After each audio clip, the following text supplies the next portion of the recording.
Good evening, everybody. Welcome to Caffe Lena. Thank you all so much for tuning in tonight, wherever you are tuning in from. And I hope that you guys are all taking a break from the news and enjoying some wonderful poetry. It is the first Wednesday of the month, which means it is our monthly poetry night. And unfortunately, we are still missing our gracious host, Carol Graser. And if you are watching, Carol, we miss you. We hope that you're doing well. And anyone that's watching, you can say hi to her in the chat. I'm sure she'll be tuning in. And you can also donate to our virtual tip jar this evening. All of the tips will be split between these fine poets and Caffe Lena. So now I'm going to introduce our first poet, Jay Rogoff. He is a Saratoga native and a retired Skidmore professor, and he also has a brand new book out that covers about 40 years of work that I'm sure he's going to share some stuff with you tonight. So let's give a very warm welcome to Jay Rogoff. Thank you, Carolyn. The book is called Loving in Truth. It's out from LSU Press, and it has selections from my first 6 books and about 45 new poems. And what I thought I'd do is read some earlier work first, a few of those, and then get on with newer things. The earlier things, I think maybe it's the election, I'm not sure, but they happen to touch on hellish or underworld things. And then I promise we will visit paradise. Driving in fog. And now you're nothing, and you're going nowhere. Trees beckon you, struggling out of the vague half-dawn and dissolving into the fog behind you. The road emerges out of nowhere, all 10 yards of it, and runs straight nowhere. The white lines stuttering, no dream, just nothing. Wheel steel feels firm in your hands, but your leg has gone dead. What in hell are you doing here? And now on the dim screen floats your lost father striding from a far land. Dim your brights. Where's he gone? He sang that song you loved. You heard it, yes. The same tree beckons. The same fence post flashes over and over, on each a blackbird standing sentry in his red epaulets. This is a song of lost love, and it kind of mashes up the Orpheus story with a more modern lost love, the Lesson of Orpheus. You play blind. She depends on you, her dead legs trailing in your dance. You advance by echolocation, chords plucked from gut strings like light raptured from the sun into the gloom. She drags you down one step for every 2 you rise and tugs at your shoulders where she clings like exquisite stone wings. She longs to twine around you like a vine, to crawl all the long way up from underground. She demands you see her, embrace her flesh bruised like fruit, claim the clammy papyrus of the winding sheet, the hiss in your ear, the keen perfume in your nostril. Sheathed in the sound armor of your lyre, you ravel out music to trick your veneration into desire. Who has not tried to revive a dead love? Dance floors, dinners spiked with wine and regret, hours silent, supine, uncoiled on sofas, hand chilling in hand. The papers all but signed, we went out dancing, a kind of celebration. My hand massaged the muscles of her back, those twin embankments either side of the forgetful river. In undulating currents, a swift shock. A sigh, the dead weight of her head on my shoulder. I could get her back. Flick, my eyes opened. I made her disappear. Navigating her through Hades' lips back into life.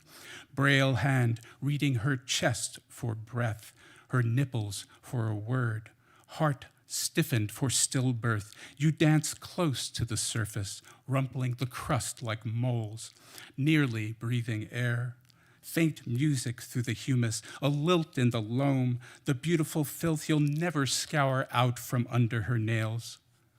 A bird warbles diminished scales, her joints' percussion knocking nearer, and you always turn to see her iris spiral shut, the dawn fold its petals into stone.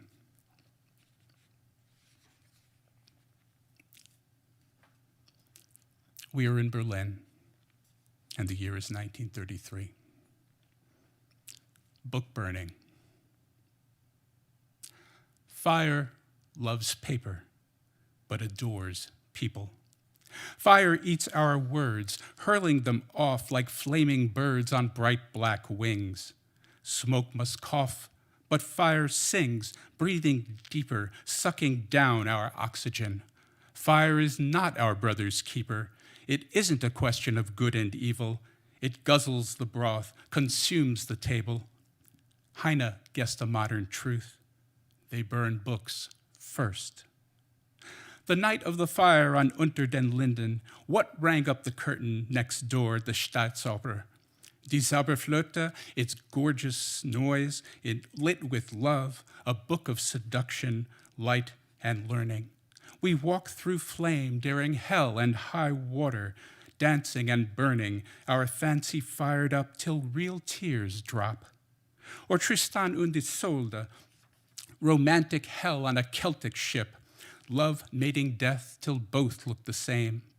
Fire crests the wave of the blood-dark ocean, extinguished breath, blood wet with kisses, lovers, poison, and none left to blame. On the Opernplatz, the students wave a sea of dark arms engaged by armbands and oozing the spume of cream-pale hands awash in the air. Goebbels commends their courage to break the intellectual Reich of the Jew and homosexual and face the blaze, courage to erect in this vain, empty Platz, banal and funereal, a tower of books and feed them to fire like so many faggots. The boys pledge death, divinest respect, with courage to burn Freud and all joy, such men as Mann, heretic Einstein, and Heine the Jew. The opera disgorges its lovers, their eyes still moist, songs still in their teeth. They view the night turned day, the spring turned hell this early May night. The spines crack, the burning covers issue a smell like living leather, rank with authors. Kerchiefs mask noses and hands shield eyes raised to the skies. Another decade, and they'll take burning to the very beginning, the primal word, spinning the world back down the commode, back into its chaos of mud and scheiss. For now, bringing brightness, words of all people soar in a tower, the babble of languages melting together, the fire-breathing steeple drunk on air and publishing ash, singing like mad a single song in a single tongue.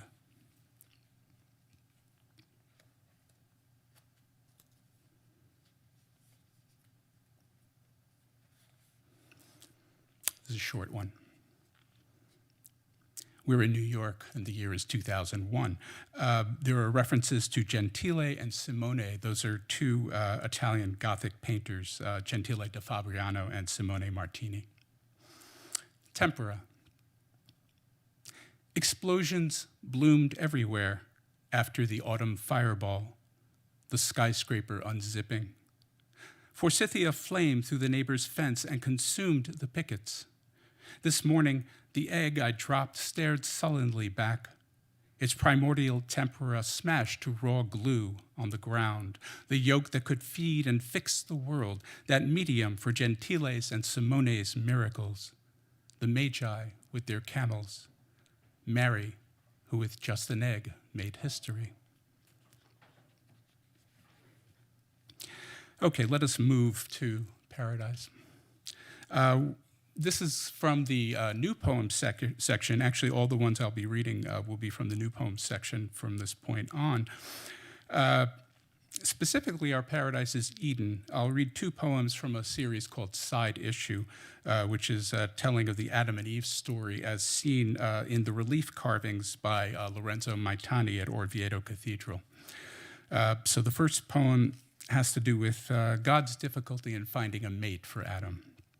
Open heart. Eden, we have a problem.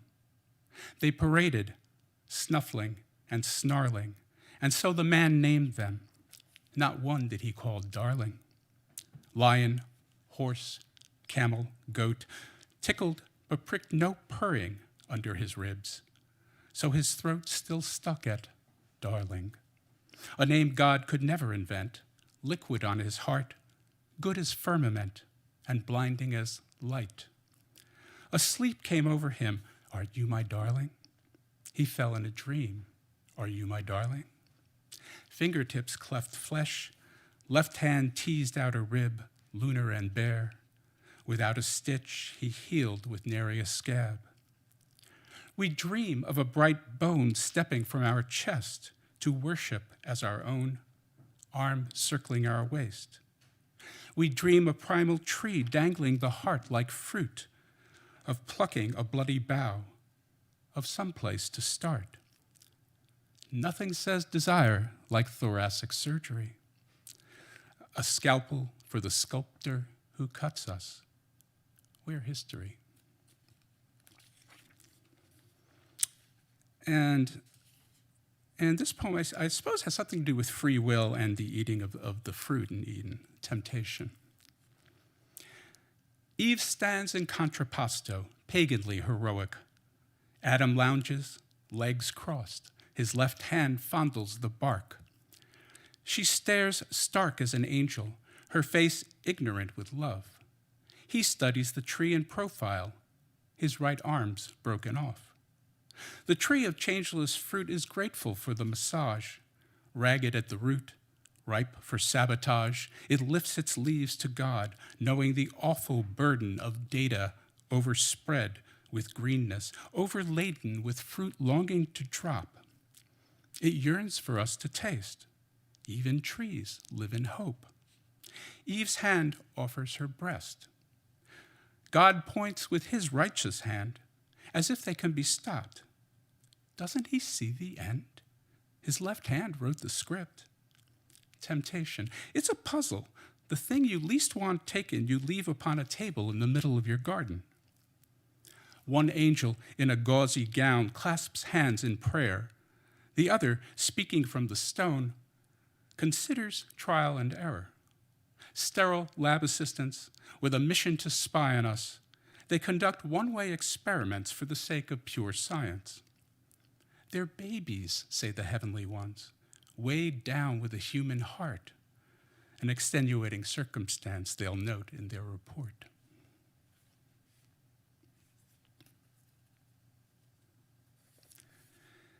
Okay, let me give you 3 poems. I'm going to finish up with 3 poems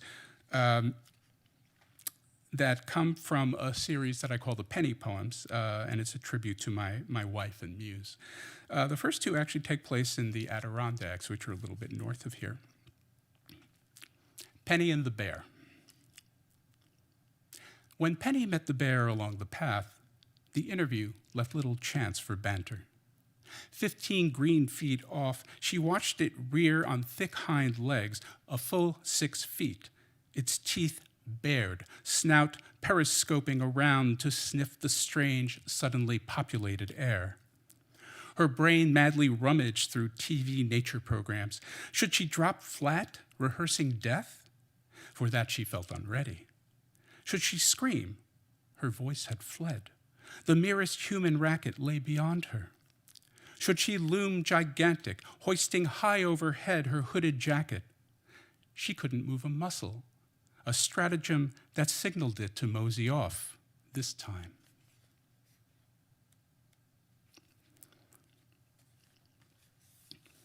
And this is called Penny Mourns the Raspberries. Hiking up on the north side of our road, we found the guy we'd hired to thin the woodlot had skidded through our raspberries and plowed the bushes under. "I guess I forgot," he said. "Don't worry, that's what I once did to my wife's raspberries. Boy, was she mad. But they'll grow back again before you know it." Watching the sun descend in Penny's eyes, I tasted elegies. They won't grow back. Nothing will ever come back as it was or ever taste so sweet.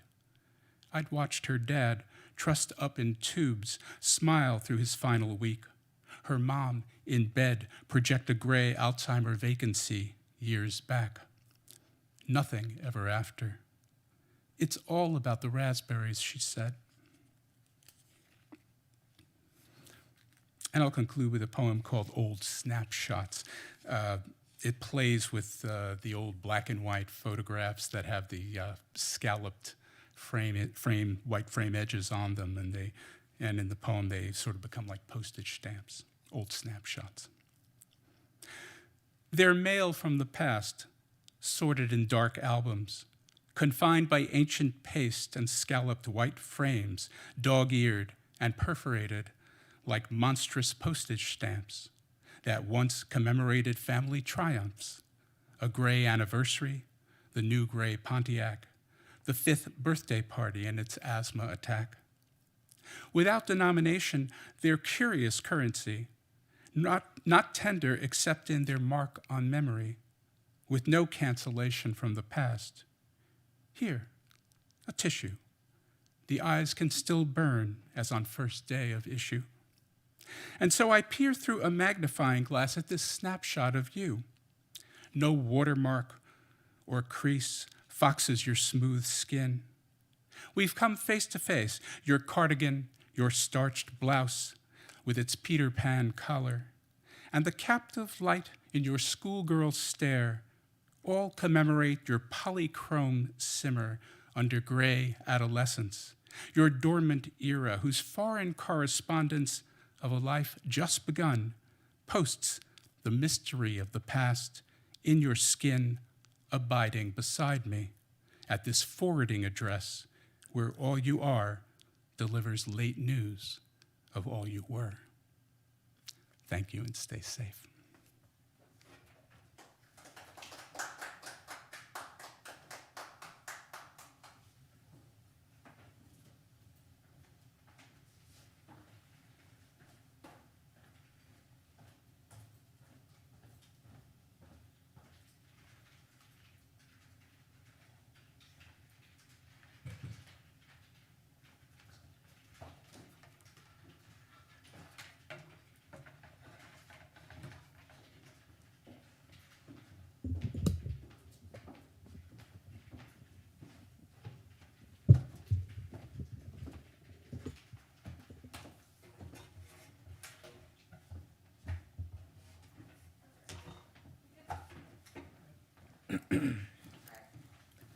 Yeah, let my glasses defog here. All right, everyone, let's give Jay another big virtual round of applause. That was a wonderful performance. Thank you so much. So our next poet is Suzanne Rancourt, and she is an expressive arts therapist of Abenaki and Huron descent, and she's got a new book that she's working on. I'm sure she'll tell you all about it. So let's give her a very warm welcome. And I also want to remind everyone that you can donate to the virtual tip jar. You'll see the link on the side of your screen, but it's also caffelena.org/tips. And everything you donate helps support these amazing poets and allows us here at Caffe Lena to continue bringing you free live stream shows every single night. All right, I'm going to pass it over to Suzanne. Thanks, everyone, for tuning in. I just want to also remind folks that November is Native American month designated. It also has a Veterans Day in it. And, of course, we're still waiting on what's going on for elections. So the poems that I'm reading tonight are from my second book, Murmurs at the Gate. And I'll be reading pretty new work from my fourth manuscript. Survivability. She was always more defiant than me, Mama blamed her for teaching me how to put my hands on my hips.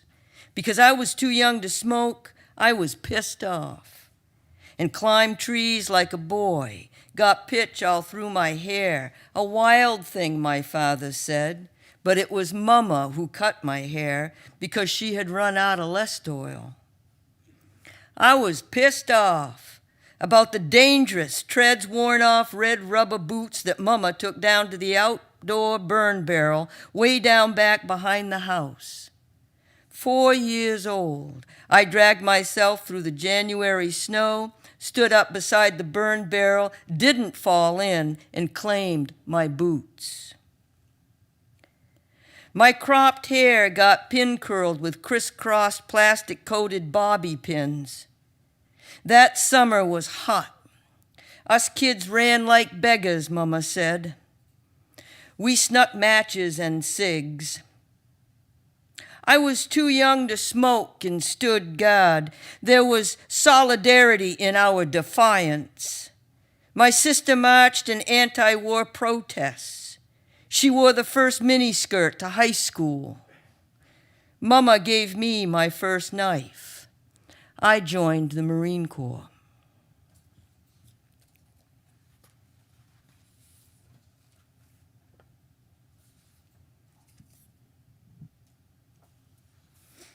I told them to wave if I went over 20 minutes, but these lights are so bright I can't see a dang thing. Abracadabra. Then there was enough innocence to find the masses staggering punch-drunk on hope, fantasy, and hocus pocus. There were clowns and tricksters that led us through the shit while visualizing cool moss under fir trees where even wind clamors to go. Then the spigots jammed open. Torrential buckets of rain pounded the earth. Faucets closed. The sun came out, and we saw the truth drawing between our childish toes. What matters then became the realization that recess was over, and the notorious taskmaster of maturity reigned in our expansive visions, our play, our singing. There is more in the doing as elders pass, and we became the ones watching the play. Did we take care of our elders? Did the elders watch to see which child considered the other? What matters, then, is how we drank the water that youth did not need. In this dangling fruit that passes quietly to seed, there is not consumption, assumption, or spoil. What matters is where do the seeds fall? Where do they take root? At the Baca place, around dismantled stone foundations and mysteriously covered wells staggered between bear-eating apples off the ground around the base of Cortland's, Martha Washington's, and Northern Spies, honeybees zigzagged the deer standing on hind legs, reaching through extended necks and narrow tongues for the prized apple in high branches. Autumn fruit that black bears could not shake loose. In the poetry of progress, the historical line of fancy and memory, even the scythe of time cannot cut. I'm going to be bouncing back and forth. The fourth book title is Songs of Archilochus.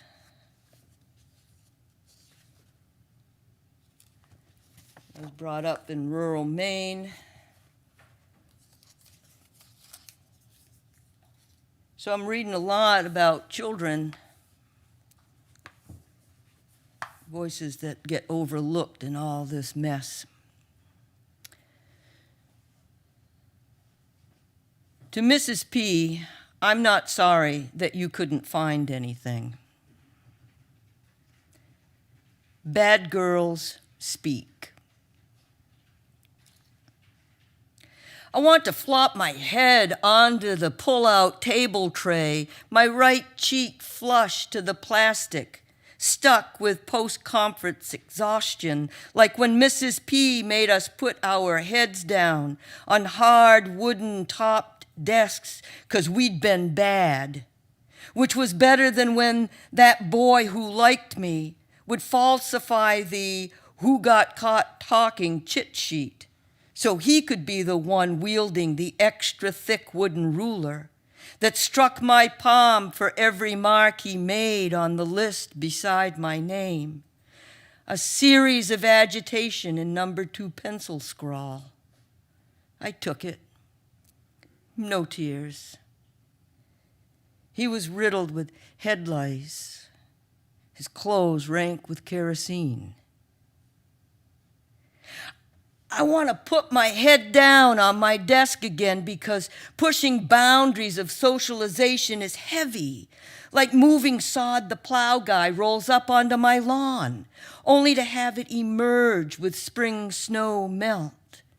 The gouges carved into the earth like those penned gashes, deprecating names on the tops of ink-dyed desks.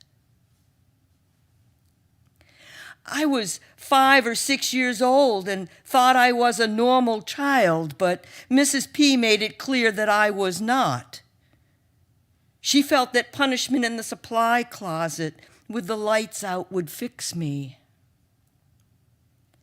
I don't know what possessed me in the closet this one day when I sensed all the smells.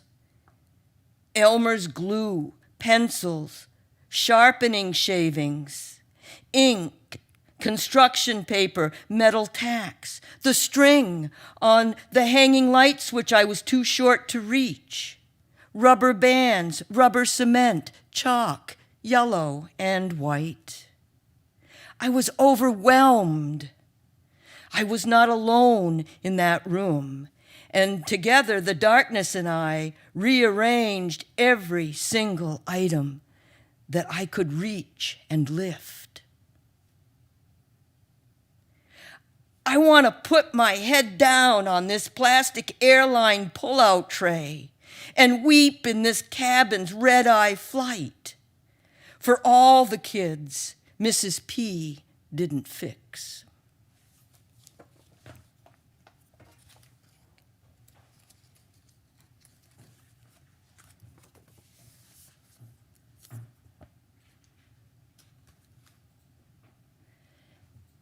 Half-life of dawn. Sunrise, blankets, shadows. Blue jays squawk warnings. Raptors swoop up to dive down. Talons pierce the backs of gray squirrels. Everybody's got to eat. Control currents, hold center, stay the course. Winter's first snow, open channels, steam. I am my own evidence and reclaim the power as coattails billow back to the past, front open, air circulates through clothing thin-skinned on its way to being human, being alive. Acknowledge that the river has a flow, a direction. And just because we are averse to getting wet doesn't mean we change the river. Shiver a breath across waves. Learn how to hear this voice. Learn to be present in the water.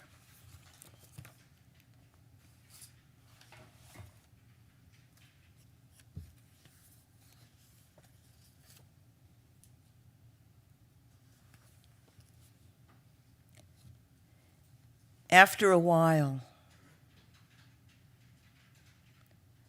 The hall itself offers a rhythm of percussive bumps and ruts, a washboard of life, metal gray, like the wet memories of washing bird's-eye diapers on the creek shore because you wanted to experience the hardships of living off-grid, going granola. It was the antithesis of structure. Sun, moon, and after a while I realized that we could never be permanent. I recall my fascination with those early 60s paddleball toys we bought at Hudgens General Store, right beside the 4-pack candy Pall-Malls, real penny candy. The meat counter just steps away from the post office. You could not circumvent the practical aisle of hunting boots, ice fishing gear, and plaid wool jackets hung in the front store windows behind brittle orange cellophane. Never did we think these things would vanish.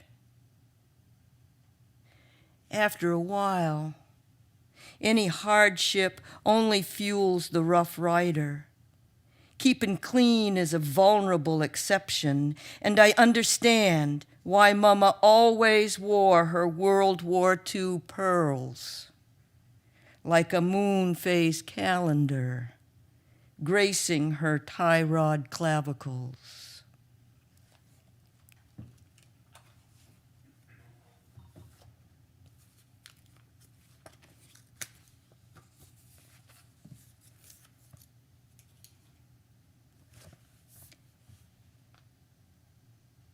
Precipitation.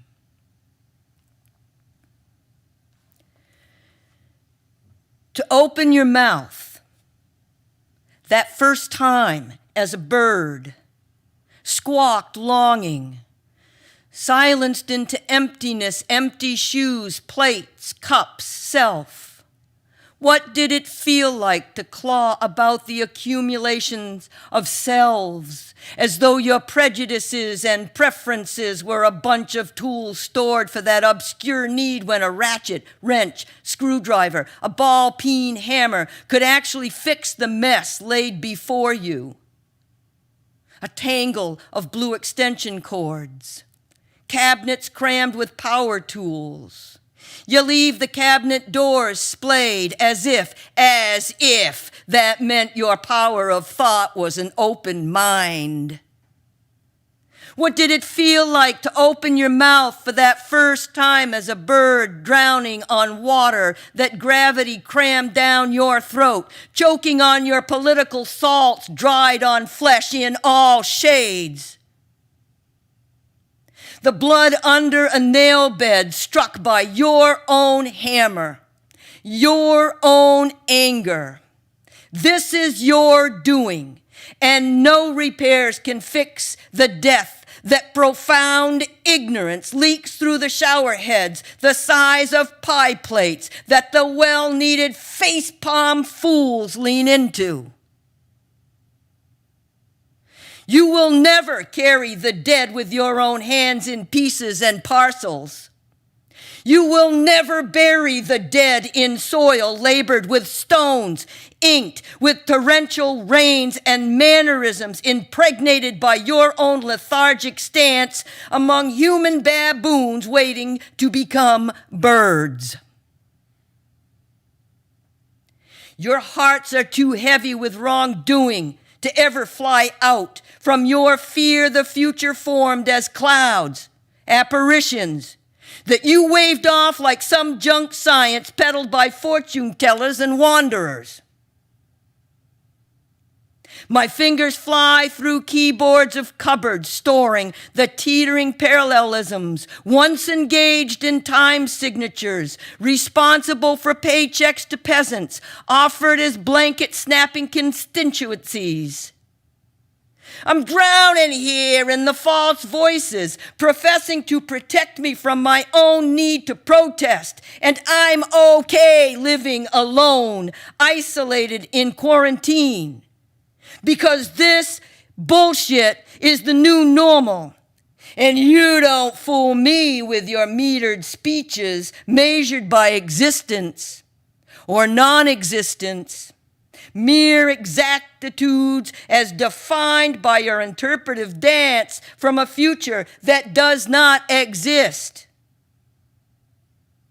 So, how does it feel to open your mouth for the first time, only to learn that I am no longer your throat?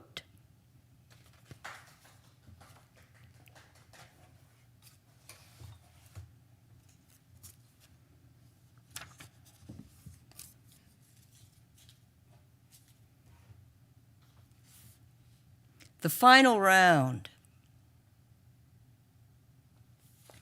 I load my Gatlin mouth with words.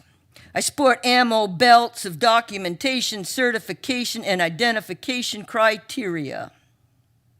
Pyres of brass shells gather around my feet, commemorative paraphernalia, strung together as a story wampum. Sand Creek, French campaigns, British campaigns, Alcatraz, Wounded Knee 1 and 2, Bloody Pond, Norwich Walk, Vietnam, Tora Bora, Panama, Mogadishu, Mosul, Baghdad, Standing Rock. Too many to call out. It is hunting season still, and remnants of ejaculated rounds are scattered among 500-year-old reindeer moss. Cartridges of shotgun history pumped into our children. You want to see protection? Eagle bone whistles, thunderbirds, of thee I sing.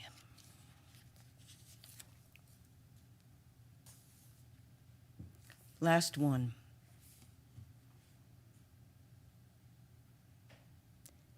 In this water,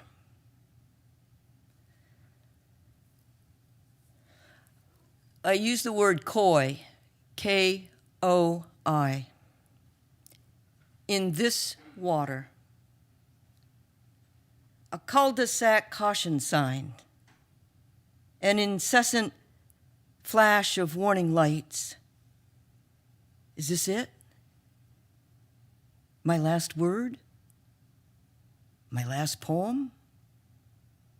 The last tingling over left cheekbone, trigeminal nerve, a Morse code trickling through shiny gray wires to a deep water shelf where only little girls swimming with sharks, octopi, and stingrays can breathe into a pillow of gills, gasp for life. I cannot speak of the world beyond the drowning, beyond the body of this world. The rest of the world calls a fantasy. So this little girl, this little me, presses her coy lips into the airless weight of foam and silence and submerges her ears below the waterline, listening with an aquatic heart to the insulated wonder of the secrets of regrets, remorse, requiems of guilt tangled in the trundling hair loose as sea grasses on the edge of her world, lying on the sand bottom, looking up through the tunnel of light, the hole in the sky, the war of tides.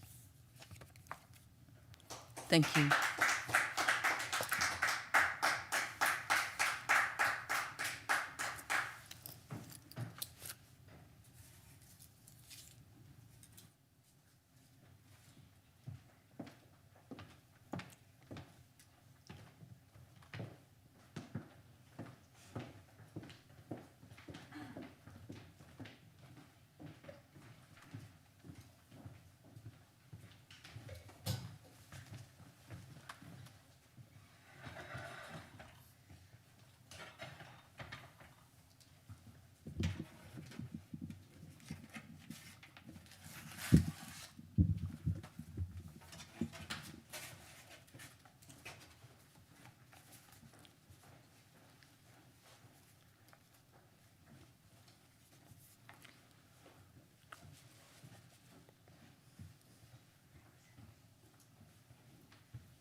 All right, let's give Suzanne another virtual round of applause. That was really great. Thank you so much for sharing your work. I want to remind everyone that there is a virtual tip jar. Again, you will find it on the side of your screen. It's also caffelena.org/tips. And like I said before, everything that you donate helps support these amazing poets and helps support Caffe Lena, which is a nonprofit organization. All right, we've got one more poet for you this evening. This is Mike Jurkovic. He is from downstate, and he is the president of Calling All Poets, which is a reading series down in the New Paltz area. And he also wants everyone to know that he loves Emily most of all. So let's give Mike a very warm welcome. Thanks, Carolyn. I have a little bit of a confession to make. I'm an asshole. I mean, I am really an asshole. Because after hastily rolling my last joint and putting it in my pocket, I jump in the pool. This one's called Gravity Gets Us All. Turning back the mileage is no easy task. Once the lines and crow's feet and peed upon the mask, the doctors cut and the doctors stitch, and they make museum pieces. But no matter how much you iron, babe, they're bound to see the creases. Gravity gets us all, baby. Gravity gets us all. Tummy in, shoulders back, baggy shirts to hide the slack, couch zucchini garden moans, a tad of rheumatism in my bones, facelifts and breast transplants, all to help a bad romance, bags of sagging cellulite, skin now hangs that once was tight. Gravity gets us all, baby. Gravity gets us all. So we pay for Botox days, 2 shots of minoxidil. Yes, we must live on and on. Just let the clock stand still. The doctors cut and the doctors stitch, and they make museum pieces. But no matter how much you iron, babe, they're bound to see the creases. Everybody out there, gravity gets us all, baby. Gravity gets us all. This is a poem I wrote with Will Nixon, another wonderful poet from downstate.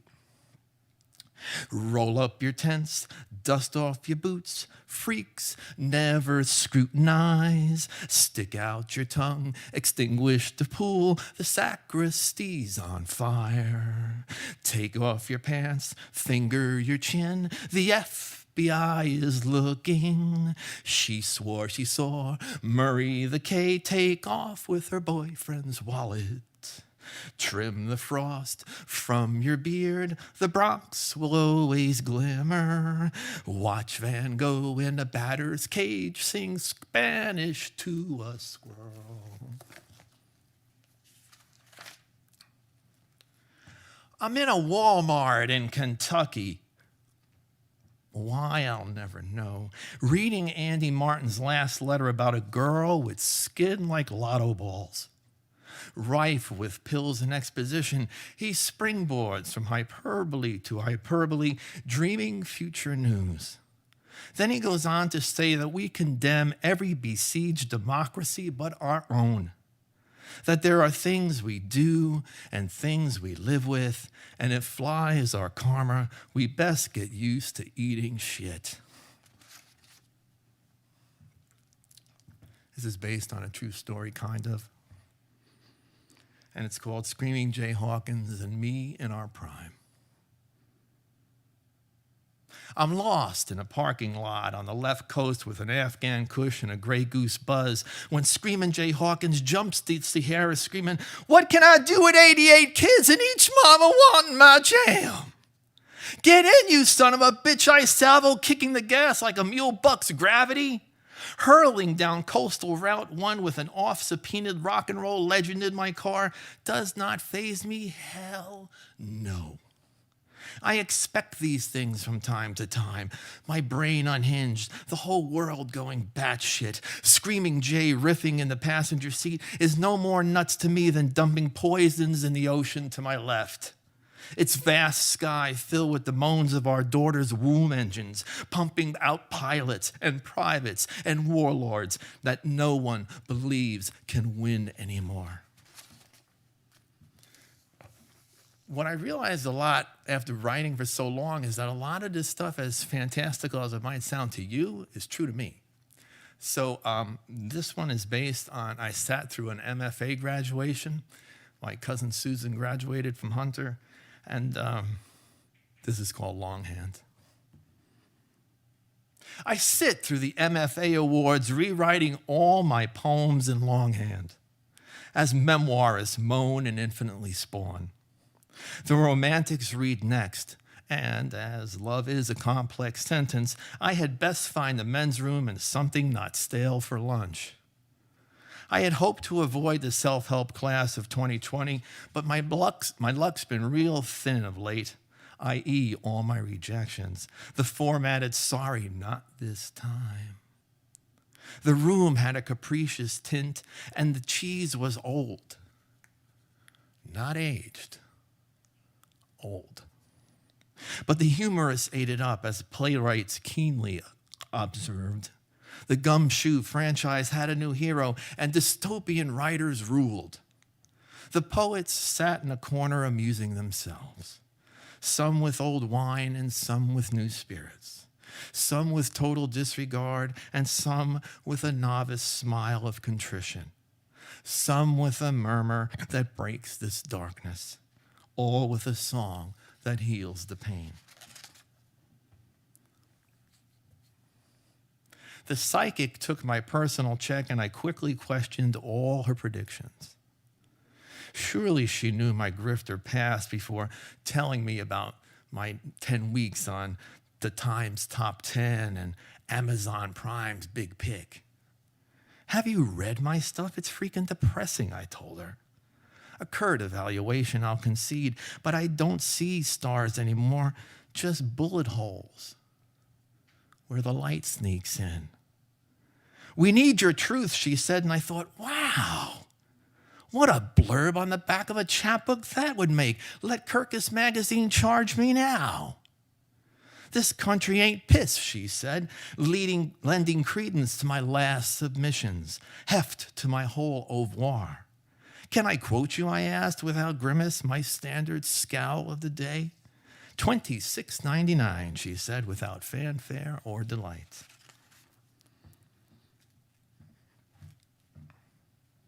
We're all kind of reaching that age, or some of us are anyway, where all of a sudden things are just not there anymore. You put the keys there a moment ago, but they ain't there anymore. And this is called Fork Misplaced. In the shanty hut of memory, I put down my things. Prepare tea, a bowl of grain. Arrange my things into same order. Kitchen, bedroom, bathroom, den. A small room for secrets. My desk skewing east. My bed aligned. Shoes missing. Fork misplaced.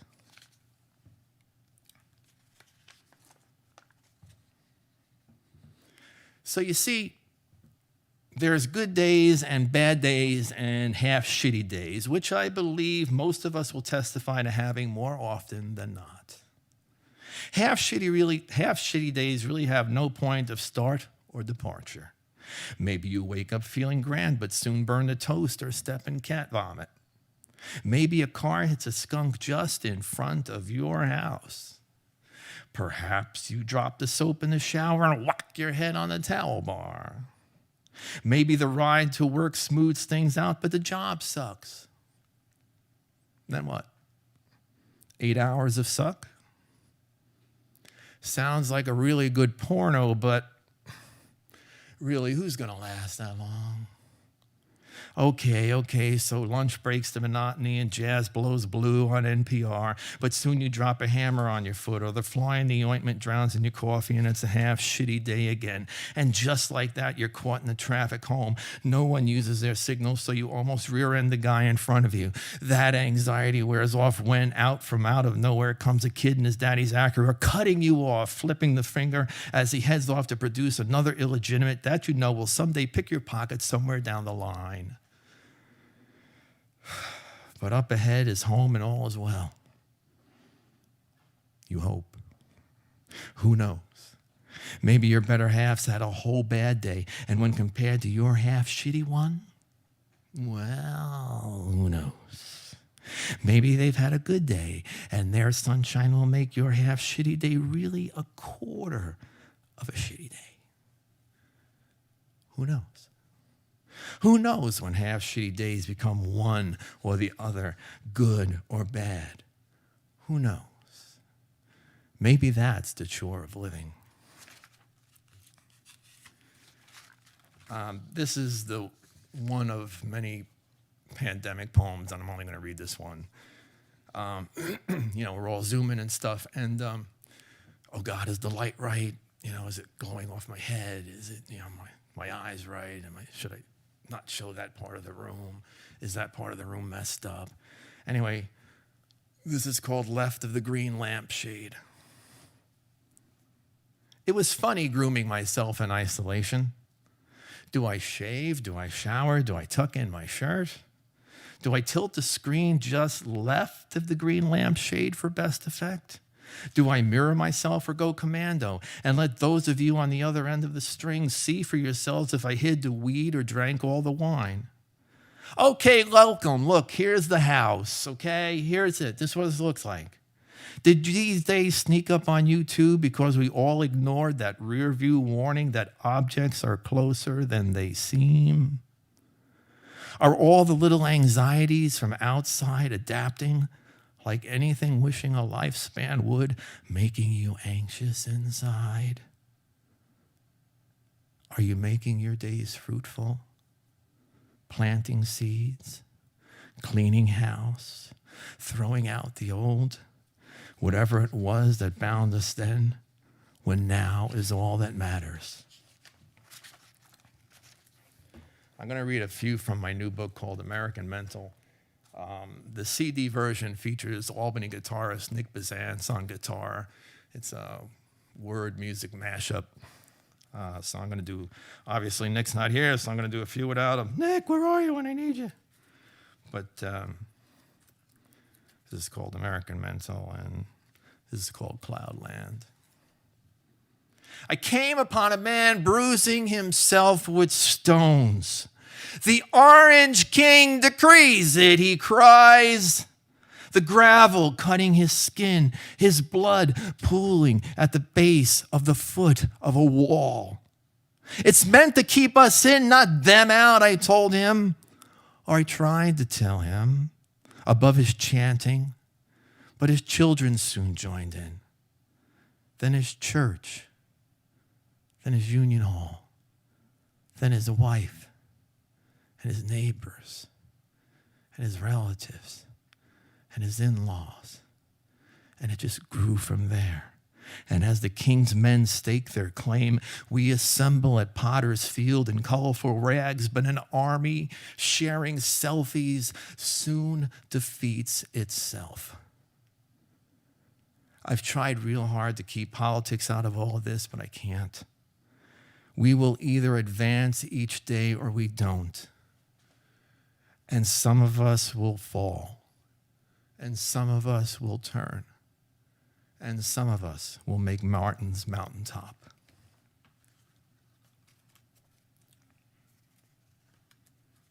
Oh man, I put these things there and I'm not even paying any attention to them. This is called Candy Machine. I did a feature article for some magazine, I can't remember now, on the Rosendale Theater, the old from 1949 down in Rosendale. And a friend of mine said, but you didn't mention the Candy Machine, which was there from day one. And he's absolutely right. And this is called Candy Machine for my friend Eric. They've come and gone, growed and died, these first children of the last war.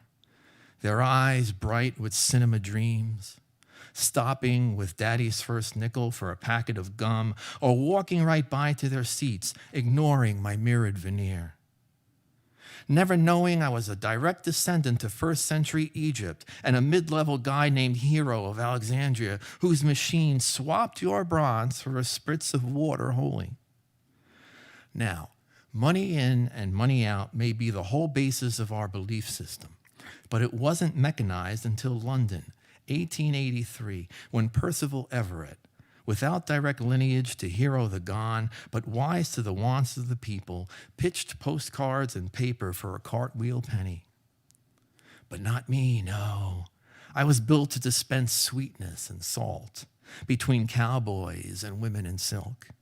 I became the place they all met, giggled, gossiped, and treated the girls to chocolate almonds. Sure, some kicked me and shook me and cursed, but over the years you let go and move on. You have to. Or else the whole world becomes a dark, dark place where even the magic screen cannot illuminate.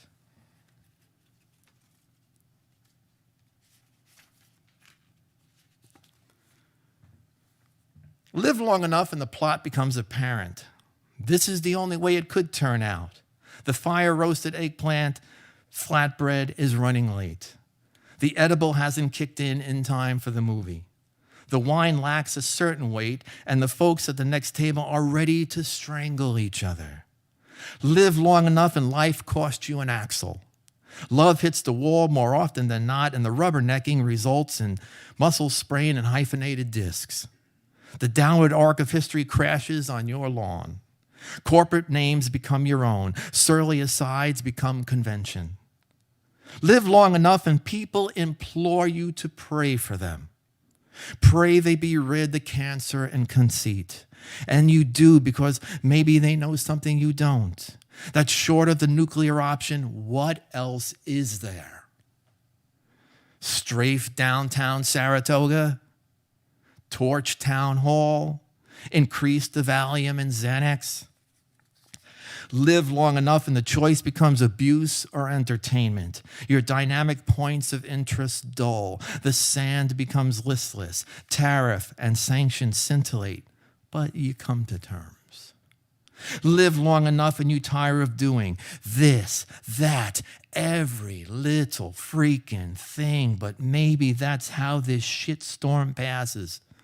In service to someone in need, to someone mistaken as foreign, to someone you once saw as a stranger, a careening penitent inclined to believe. Do one more from here and then close with three others. And if I can just figure out which one I want to do. No, I won't do that one. Just did that one. Stop. Does anybody else ever have problems with these things? You put the things in, you put the arrows in, and then all of a sudden you have absolutely no idea what's going on. This is called the gold engraved. If you awoke fragile today, steer clear. I'm standing on the dry line, gathering steam, and may say things I don't mean or purport to have written. Hitch my high to the pity parade and parrot its opiate shuffle. Barely disguise my disgust for the words you choose to screed your codex, your rabid holy verse, your clown's redress, and how it persuades the querulous few to shoot me on sight, your sucker theorem's now historical record, your family portrait beside FDR, his cousin, and the black guy you fingered to demean and deplore, you piece of shit, you goddamn rat's ass, you hell-bent blind soldier at war against science, at war against ourselves, in which no house stands, not even the gold engraved ones. No, not even the gold engraved.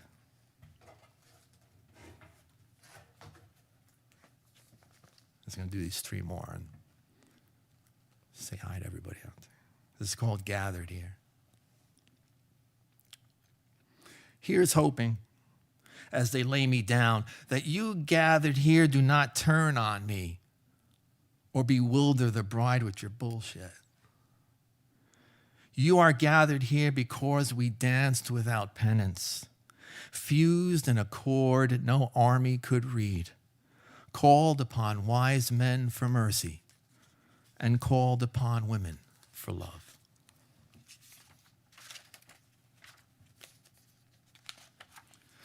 One of the things that you begin to realize as you go out and do these readings and writings and submissions and stuff like that is that it's a whole universe of us out there. And this is called Couldn't I? Did I have to pick such a crowded field to play in? Couldn't I have been a luthier or a smithy? A craft of hands, not language?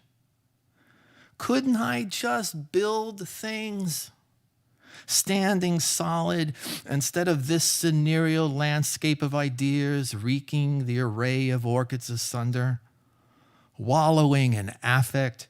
Couldn't I have just placed one board against another, one brick against another, make a chair, a bed, something the village needs, instead of my petitions nailed to the wall?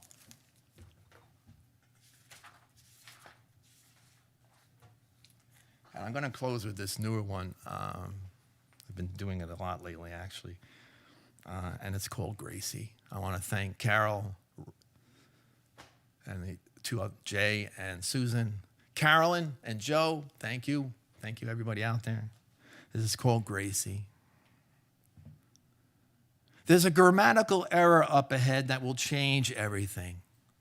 How and why, I don't know, because off the top of my head, each mad essay must cast doubt on the one before, or at least lend a hand to its aberrant cause, which makes for unsure seasons, rising seas, and a lack of wonder. And I know full well you all have better places to be, like Dunkin' Donuts or debtor's jail. So I'll try to get to what I'm getting at before I get to where I'm going, which was to talk about Gracie Allen, who knew that today's postage stamp was yesterday's head of state, that a country of checks and balances relies heavily on checks, and that you never place a comma where God has put a period. Thank you, Caffe Lena. Thank you, Carol. Mask up, everybody. Stay healthy.